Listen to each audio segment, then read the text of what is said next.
이재명 대통령이 대통령실 참모진을 추가로 인선했습니다. 국민의힘은 9월 전당대회 계획을 발표하면서 당내 갈등을 불식시키기 위해 노력하고 있는데요. 두 분과 전국 상황 짚어보도록 하겠습니다. 김진욱 전 더불어민주당 대변인, 최수영 정치평론가 나오셨습니다. 안녕하십니까? 예. 오늘 오전 새로운 참모진 인선이 발표가 됐습니다. 정무수석으로는 사선의 우상호 전 의원, 그리고 민정수석으로는 특수통 출신의 검찰 출신 오광수 변호사가 임명이 됐고요. 또 홍보소통수석으로는 이규현 전 JTBC 대표이사가 발탁이 됐습니다. 사실 민정수석에 거론됐던 오광수 변호사 검찰 개혁을 가능하게 할 인선이냐 여권 내에서도 여러 가지가 있었는데 결국 이렇게 발표가 됐습니다. 이번 인선 어떻게 보셨습니까? 일단 오늘 그 대통령실의 수석급 인사 세 분이 발표가 됐는데요.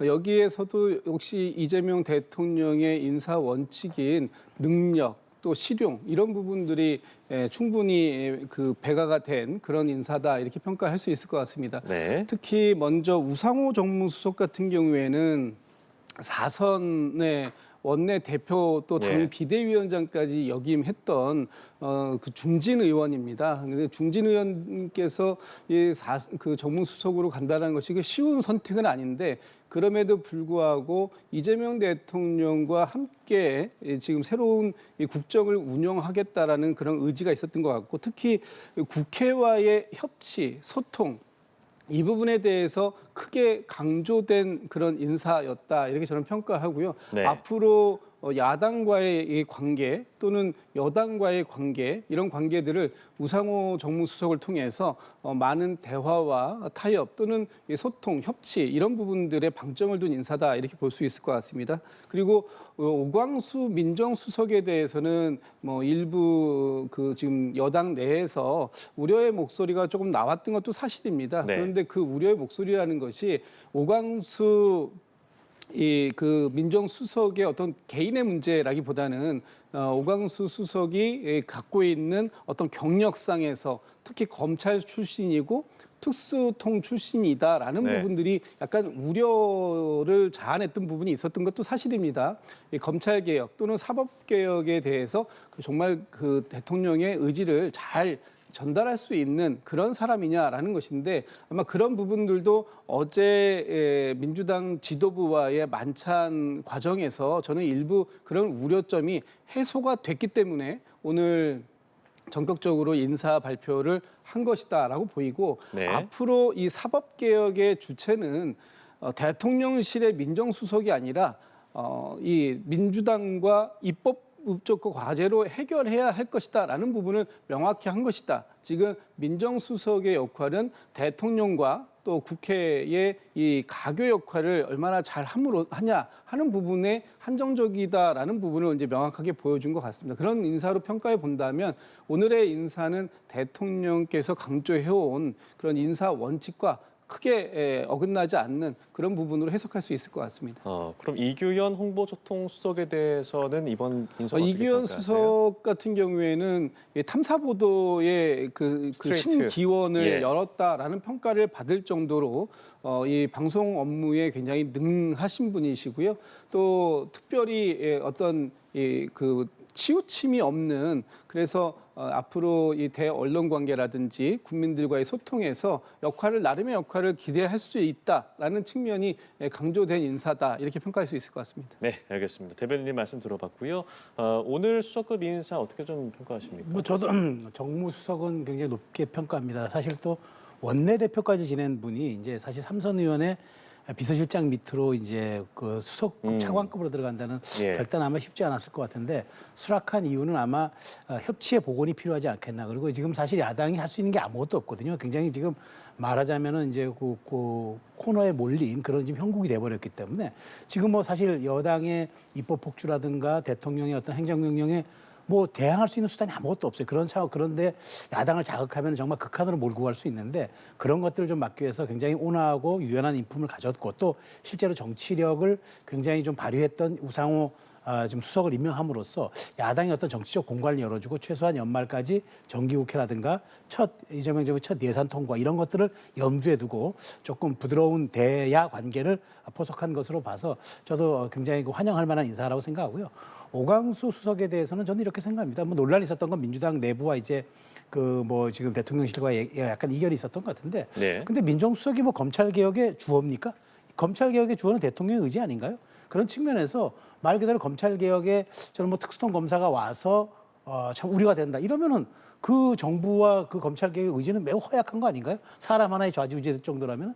그렇기 때문에 제가 보기에 아마 논란은 쉽게 가라앉을 것 같고요. 오히려 저는 이재명 정부의 대통령실은 사법제도 비서관 신설 그걸 주목을 합니다. 오히려 네. 사법제도 비서관이 아마 검찰 개혁을 비롯한 여러 가지 사법 지형 전체적인 판도를 그림을 그리는 그런 아마 실무형 비서관이 되기 때문에 민정수석은 말 그대로 세간의 여러 가지 세평들하고 그다음에 국정 운영에 대한 여러 말하자면은 국민의 여론들을 가감없이 전달하고 친인척 관리 열심히 잘하면 됩니다. 사실 민정수석이 그거 하는 일이지 민정수석이 검찰 관리하는 관리관이 아니잖아요. 그렇기 때문에 큰 저는 무리는 여기에 대한 논란은 그래서 사라졌다고 보고요.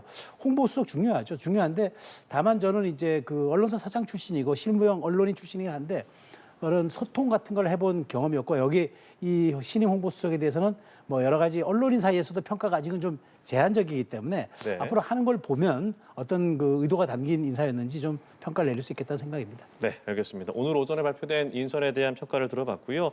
대통령실이 또한 이 새 헌법재판관 후보자로 이 오영준 서울고법 판사 그리고 이승엽 변호사, 위광하 판사를 검토하는 것으로 알려졌습니다.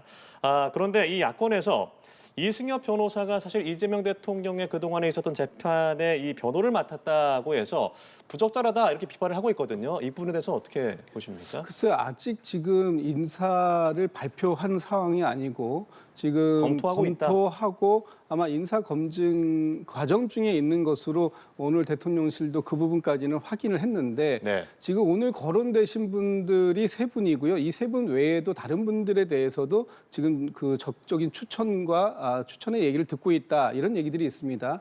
오늘 거론되신 분 중에 이승엽 변호사가 이재명 대통령과 관련된 재판을 맡았던 부분이 있었습니다. 그런데 이 부분이 과연 이해 충돌의 여지가 분명히 있는 것이냐? 저는 없다고 봅니다. 왜냐하면 지금 이 이승엽 변호사께서 만약에 헌법재판관으로 지명이 된다고 하면 당연하게 과거에 맡았던 재판에 대해서는 손을 뗄 것이고요. 만약에 헌법재판관으로 임명이 된 이후에 이와 같은 지금 똑같은 사건이 온다고 한다면 본인이 얼마든지 재척, 기피 이런 제도를 통해서 그 사건의 그 판결에 영향을 주지 않는 그런 얼마든지 방법을 택할 수 있습니다. 그럼에도 불구하고 과거 대통령의 재판을 맡았다는 이유 하나만으로 그것이 이해 충돌이다. 이렇게 얘기하기엔 굉장히 어렵지 않을까. 물론 지금 아직까지 인사가 확실하게 된 것도 아닌 상태에서 너무 앞서서 예단하고 그 부분에 대해서 비판적인 메시지를 내는 것이 과연 야당의 입장에서야 할 수 있다고 치더라도 지금 모든 것이 좀 명확해진 이후에 해도 늦지 않을까라는 생각을 해봅니다. 예, 다른 인물들보다도 말씀하신 이승엽 변호사, 대통령실이 이해 충돌 지적이 이해가 안 된다라고 선을 긋긴 했습니다만 논란이 있을 것 같습니다. 당연히 있죠. 왜 있을 수밖에 없냐면요. 아니 그렇게 이재명 정부 출범 이후에 헌법재판관 후보자로 할 사람이 없습니까? 곧 이승엽 이런 변호사를 꼭 해야만 합니까? 그런 식으로 정말 인재풀이 이렇게 빈약하냐? 제가 지적을 드리지 않을 수 없고 왜냐하면 예. 충분히 국민적 논란을 피해가고 중립적이고 그다음에 객관적인 그리고 누가 보더라도 국민적인 신망을 잇는 그런 인사를 발탁해서 헌법재판관 후보자로 보내면 저도 대통령의 지명권을 존중하기 때문에 그러면 저도 국민들이 다 받아들일 거로 봐요. 그런데 왜 굳이 이승엽 변호사 하냐? 제 이해 충돌이랑은 다른 의미의 이해 충돌이 아닙니다. 이재명 대통령을 변호했기 때문에 이해 충돌이 저는 이런 게 우려가 되는 게 아니라 만일 이분이 한번 헌법재판관에 임명된다고 생각해 보십시오. 근데 행정부와 입법부 간에 권한쟁의 심판이 있었다고 쳐요. 그럼 이분이 어떻게 선택하겠습니까? 이분은 사실상 논란을 무릅쓰고 행정부의 몫으로 사실상 대통령의 의중에 따라서 된 분이기 때문에 이런 부분에 따르면 충분히 대통령의 의중에 더 맞춘 일종의 코드형 판결을 내릴 수도 있다고 봐요. 물론 이제 김 대변인 말씀대로 본인이 좀 민감한 사안에서는 재척이라든가 회피를 통해 살 수는 있다고 보지만 굳이 그렇지 않아도 될 방법이 있고 또 이런 법안 권한쟁의 같은 경우는 본인이 또 빠질 이유도 없기 때문에 상당 부분 이분이 어떤 결정을 내리는가에 따라서 논란이 있을 수밖에 없다. 그래서 저는 이 대통령의 지명권이 충분히 저는 존중받아야 되고 헌법상 권한이기 때문에 네. 새로운 분으로 국민적인 신망과 존중을 받을 수 있는 그런 분으로 하면 야당의 박수도 받을 수 있고 국민들도 동의하고 그다음에 헌법재판관이 최종 상태에서 어떠한 판결을 내리더라도 국민들이 다 수용할 수 있는 수용성이 높아지는 거예요. 근데 이런 경우를 강행하게 될 경우에 일종의 심리적 저항선이 생길 수 있다. 이런 말씀 이제 충분히 드려야 되기 때문에 저는 이런 측면에서 지금 물론 검증 과정이지만 네. 이런 얘기까지를 다 포함한 그런 결론을 내리는 게 좋겠다라는 말씀을 드리겠습니다. 예, 저희가 잠시 후에도 얘기 나누겠지만 이제 김용태 비대위원장도 오늘 이 기자회견에서 관련된 내용의 비판을 하기도 했고요. 또한 이 형사소송법 이 헌법 84조 해석과 관련해서 형사법 개정안이 이번 주에 처리될 예정인 가운데 조국 혁신당이 이재명 대통령에 대한 재판을 즉각 중단할 것을 요구하기도 했고요.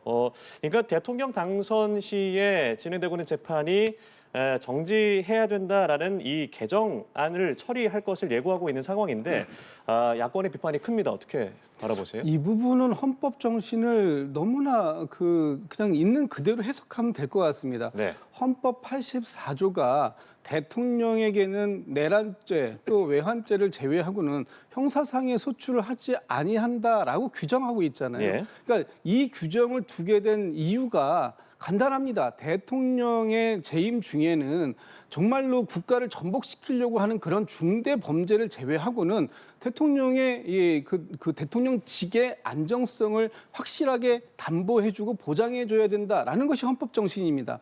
그 부분이 이제까지 너무나 명확했는데 이 부분에 대해서 지금 그 야당이나 다른 어떤 일부 법조 쪽에서 이 부분에 대한 좀 시비를 가려보다라고 자꾸 얘기를 하시니까 그렇다면 명확하게 이 부분에 대해서 형사소송법에 규정을 짓고 네. 이 불확실하다라는 부분을 명확한 입장을 만들자라는 것이 지금 입법 취지예요. 그래서 형사소송법상에서 대통령의 재직 중에는 재판을 받지 않도록 중지하도록 하는 것인데 이 재판의 중지가 지금 그 야당이 얘기하는 것처럼 면죄법이냐? 그럼 재판 중지는 바로 그 면죄부를 주는 것이냐? 그렇진 않지 않습니까? 일정한 기간 동안 대통령직을 수행하는 동안 재판을 중지시키는 것일 뿐입니다. 만약에 그 상황 속에서 그 이후에 퇴임 이후에라도 재판은 진행될 수 있는 것이기 때문에 이것을 면죄법이다 이렇게 얘기하는 건 과도한 그 정치적 공세다라고 보는 것이고 지금 민주당뿐만 아니라 조국 혁신당에서도 이 부분에 대해서 강력하게 주장을 해주는 이유는 뭐냐하면 대통령직의 안정성이라는 것이에요. 그것이 어느 정파에 누가 어떤 분이 대통령이 되신 것과 관계없이 네. 우리 헌법을 만들 당시에 헌법 정신에서 반드시 지켜져야 할 대목 대통령직의 안정성 이 부분에 대해서 다시 한번 조국 혁신당도 방점을 찍은 것이고 민주당도 그런 측면에서 이번 그 형사소송법의 본회의 처리를 예고하고 있는 것이다 이렇게 말씀드려야 될 것 같습니다. 예, 대통령직의 안정성을 보장해 줘야 한다라는 내용에는 동의하시겠죠? 그렇죠. 뭐 예. 대통령직의 안정성이 당연히 보장돼야죠. 네. 근데 재판은 재판부의 뭐가 아닙니까? 재판을 진행할지 말지는 해당 재판부가 판단하도록 지금 그렇게 규정돼 있습니다. 저는 굳이 법까지 만들어서 대통령의 어떤 말하자면 업무를 이유로 해가지고 전혀 재판에 출석할 수 없도록 하고 아예 이 재판은 5년의 임기에 마친 다음에 재개되도록 한다. 이렇게 하는 게 과연 온당한가요? 저는 그래서 이렇게 하면 됩니다. 예를 들어서 순방이 있다. 순방 일정과 겹친다. 그럼 안 나가면 누가 뭐라 하겠습니까?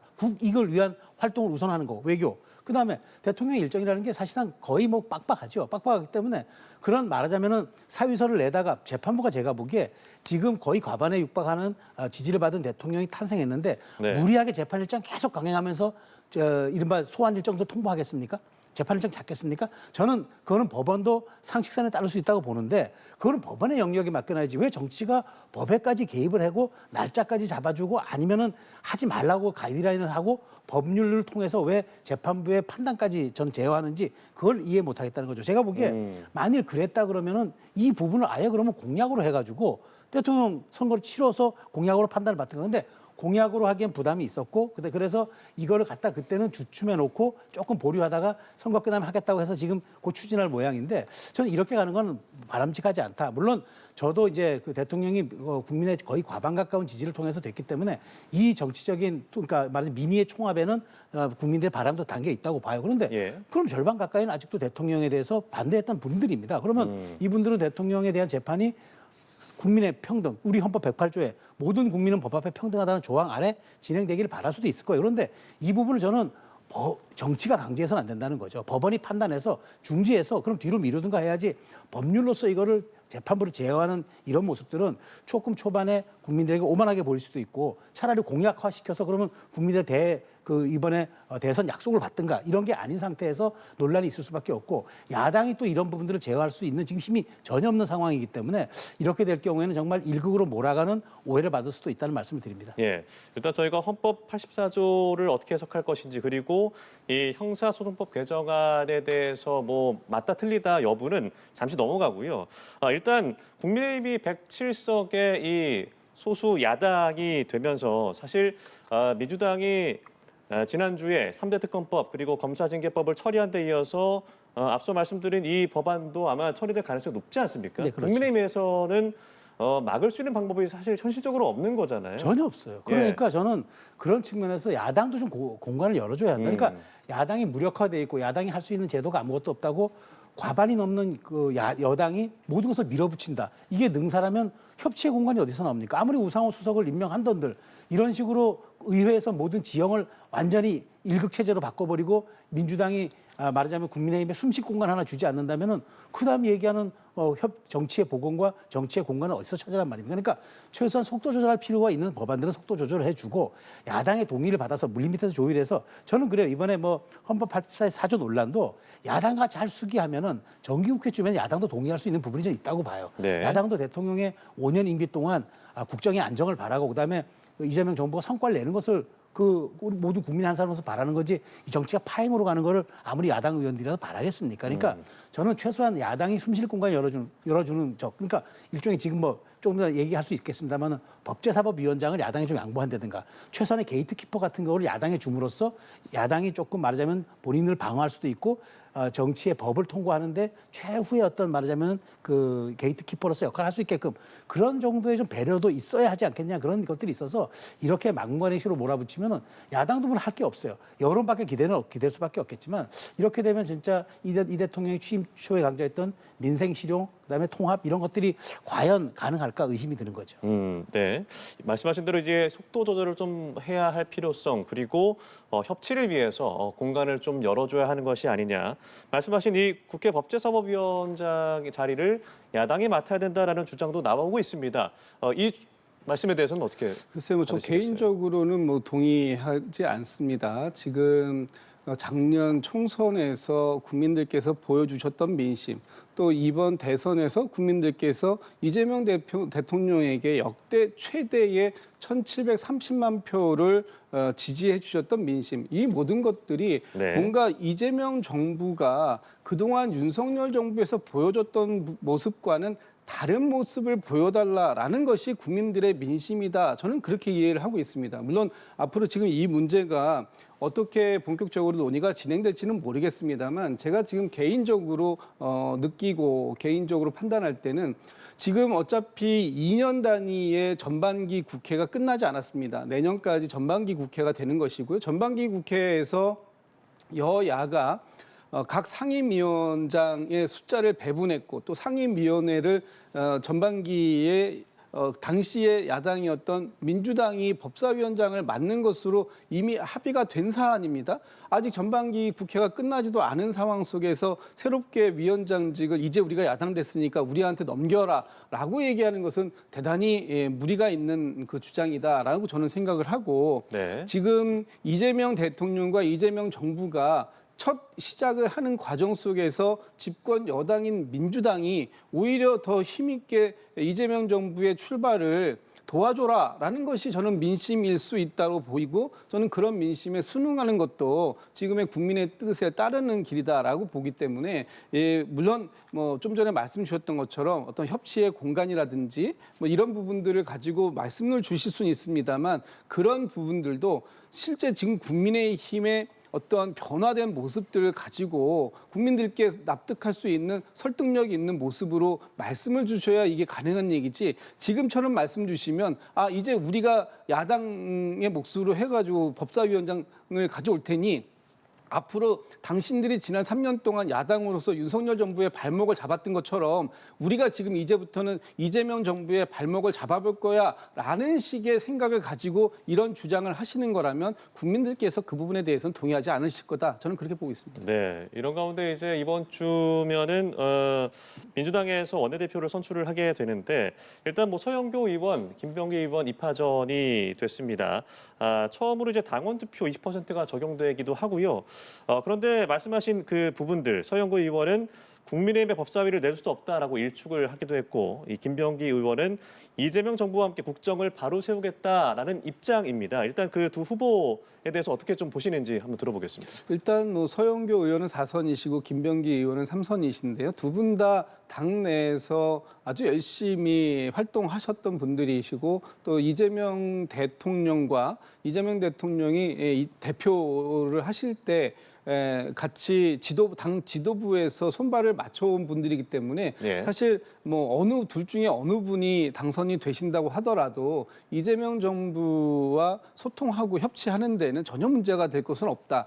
지금 이제 이번에 새롭게 좀 전에 말씀 주셨던 것처럼 그동안은 원내대표 선거는 현직 원내 국회의원들만의 투표로서 선출이 되었는데 네. 이번에 처음으로 당원 당규를 개정해서 권리당원 투표가 있고 그 권리당원 투표의 그 내용을 20%를 반영하는 것으로 그렇게 되어 있습니다. 그래서 사실 이제부터는 권리당원의 숫자를 이렇게 대충 환산해 보면은 지금 저희가 한 170여 분의 국회의원이 계시는데 네. 한 30명 조금 넘는 숫자의 포션이 이게 그런 비율이 될 겁니다. 아마 이 권리당원 20%라는 게 적지 그렇기 않은 때문에 거죠. 네. 적지 않은 숫자에 반영이 되는 예. 부분이라 이 부분이 이제 어떻게 변수로 작동될 수 있을지 그 부분에 대해서는 좀 봐야 될 것 같고요. 뭐 서영교 의원이나 또는 김병기 의원 둘 중에 어느 분이 되시더라도 야당하고 협치하고 또 이 집권 여당으로서 대통령의 어떤 이 정책 방향이라든지 이런 부분들을 잘 뒷받침할 수 있는 충분한 역량이 있는 분들이다. 저는 그 개인적으로 그렇게 평가합니다. 네, 이렇게 두 분 중에 한 분이 이제 원내대표에 당선이 될 텐데 그렇다면 협치의 공간이 있을 것인가 어떻게 좀 평가하십니까? 근데 두 분 다 제가 보기에 이제 강성 친명의 이제 부류에 속하는 분들, 물론 뭐 민주당 내부에 지금 뭐 친명이 아닌 분들이 뭐 어디 있겠습니까만 그럼에도 불구하고 이 두 분은 좀 강성이라서 그러니까 아마 지금 그 말씀하신 권리당원 이런 그 투표까지 감안해서 절대 뭐 국민의힘에게 법사위원장 내줄 수 없다는 이렇게 강경 발언을 하는 것 같아요. 뭐 표심도 그게 뭐 의원 34명 정도의 좀 비율을 차지하니까 작은 게 아니라서 아마 그렇게 얘기하는 것 같은데 네. 저는 뭐 그러려면은 이 참 원내대표가 무슨 일을 하겠습니까? 그러니까 원내대표가 대통령의 뜻을 하명을 받아서 그것을 국회에서 집행하는 거라면은 그게 무슨 원내대표입니까? 사실상 그거는 그냥 뭐 당대 일체형 관리인이죠. 그러니까 저는 이렇게 하지 말고 원내대표라면 최소한 야당이 자기 자신의 협상 상대고 제1야당은 107석 가지 국민의힘이라면은 저는 공약을 이렇게 해야죠. 이게 절대 안 된다가 아니라 최대한 국민의힘을 끌어들여서 이재명 정부의 그 성공을 위한 초기 100일을 내가 아주 성공적으로 운영할 수 있도록 내가 잘 하겠다. 이렇게 돼야 되는 것 아닙니까? 아니 원내대표가 강성 발언 이어가고 이재명 대통령의 뜻을 받아서 집행하는 내가 집행자의 역할만 하겠다면 그게 무슨 원내대표입니까? 그거는 그냥 당의 당정 대리인인 거죠. 그러니까 그렇게 저는 이렇게 얘기를 하기 때문에 이제 물론 이제 권리당원 20%에 대한 표를 의식해서 할 수는 있었겠으나 최소한 지금 이재명 정부의 초대 원내대표라면 초대 정무수석이 저렇게 협치의 공간을 열어줄 수 있는 그런 그런 정치력을 가진 그런 분이 지금 전직 원내대표 출신이 지금 이게 됐다 그러면은 네. 최소한 현 원내대표도 지금 뭐 코너에 몰려있는 야당을 최대한 공간으로 끌어내서 저희가 같이 협치할 수 있는 방안을 찾아보겠습니다. 그런 어떤 운용의 묘를 바라는 원내대표가 되겠습니다. 이렇게 얘기해야 정치의 복원인 거고 그게 바로 이재명 중 초대 원내대표다운 그런 발상이죠. 그런데 이렇게 아직도 강성 지지층만을 두 분 다 보고 가겠다고 하니 저는 두 분 중에 어떤 분이 선택되든 무슨 이게 정치의 복원이 가능할까라는 회의적인 생각이 듭니다. 네, 알겠습니다. 이번에는 국민의힘 얘기도 해보겠습니다. 그 전에 김용태 비대위원장이 오늘 오전에 이 전당대회를 9월에 치를 수 있도록 하겠다라는 등의 개혁안을 발표했는데요. 내용 듣고 다시 돌아오겠습니다. 9월 초까지 전당대회를 치를 수 있도록 준비를 하겠습니다. 내년 지방선거를 비대위 체제가 아니라 선출된 당대표 체제로 치르는 것 자체가 보수 재건과 지방선거 승리를 위한 당면 목표가 될 것입니다. 당내 탄핵 찬성 세력과 탄핵 반대 세력 간의 갈등 관계를 근본적으로 해소하기 위해 대통령 탄핵 반대 당론 무효화를 추진하겠습니다. 네, 김용태 비대위원장의 오늘 오전에 있었던 이 기자회견 내용 듣고 오셨습니다. 그러니까 일단 1년 남은 지방선거를 이 새로운 차기 당대표가 이끌기 위해서 9월 초에 전당대회를 치를 수 있도록 하겠다라는 등의 여러 가지 내용들이 담겼는데 국민의힘 변화의 어떤 첫 단추가 될 수 있을까요? 어떻게 보세요? 네, 저는 상황 인식, 그러니까 지금 비대위원장이 당대표 역이니까 상황 인식은 매우 정확하다고 생각합니다. 그런데 과연 이렇게 김용태 비대위원장의 이 생각이 현실성이 있을 것이냐. 그러니까 지금 그러니까 잔여 임기를 하는 비대위원장이기 때문에 이달 말로 끝입니다. 예. 새롭게 지금 16일 날 선출되는 원내대표가 다시 이 김용태 비대위 체제 위원장으로 가자고 제안을 할지 아니면 새로운 또 비대위원장을 모셔다가 또 이제 하자고 또 제안을 할지 그건 또 봐야 하겠습니다만은 지금 어쨌든 그 혁신과 쇄신에 공을 쏘아 올린 거는 분명합니다. 그런데 내일 과연 이걸 가지고 의원총회에서 그러면 현직 비대위원장 당대표격인 이 김용태 위원장의 말을 얼만큼 수용해낼 것인가. 이 9월 초에 정기국회 그러니까 전당대회를 열려면요. 바로 이달 말부터 착수해야 됩니다. 네. 그렇기 때문에 과연 이게 가능한 건지. 그다음에 새로운 비대위원장은 또 관리형 비대위라 그러니까 선거를 체제를 관리하는 관리형 비대위라는데 과연 이걸 새로운 원내대표가 또 추진할 건지 뭐 이런 여러 가지 복잡한 함수 관계가 있어서 저는 어쨌든 그 김용태 비대위원장의 상황 인식 그다음에 당의 쇄신과 혁신 방향은 올바르다고 생각하지만 과연 이것이 추동력을 갖고 동력을 갖고 계속 나갈 수 있을 것인가는 약간의 의문점이 있어서 내일 저는 아마 이 방안을 두고 이른바 친한계로 대변되는 쇄신파와 구주류가 아직도 김문수 전 후보를 중심으로 약간의 뭉쳐지고 있기 때문에 예. 이런 부분들을 얼만큼 받아들이고 좀 본인들이 수용할 것인가. 아마 내일 의총에서 상당한 격론이 이루어질 것으로 보여서 의총 끝나고 그다음에 원내대표 선거가 끝나야 일정한 개혁의 방향성이 잡히지 않을까 생각합니다. 예, 정돈이 될 것이 많은 국민의힘인데 이번 개혁안 어떻게 좀 보셨습니까?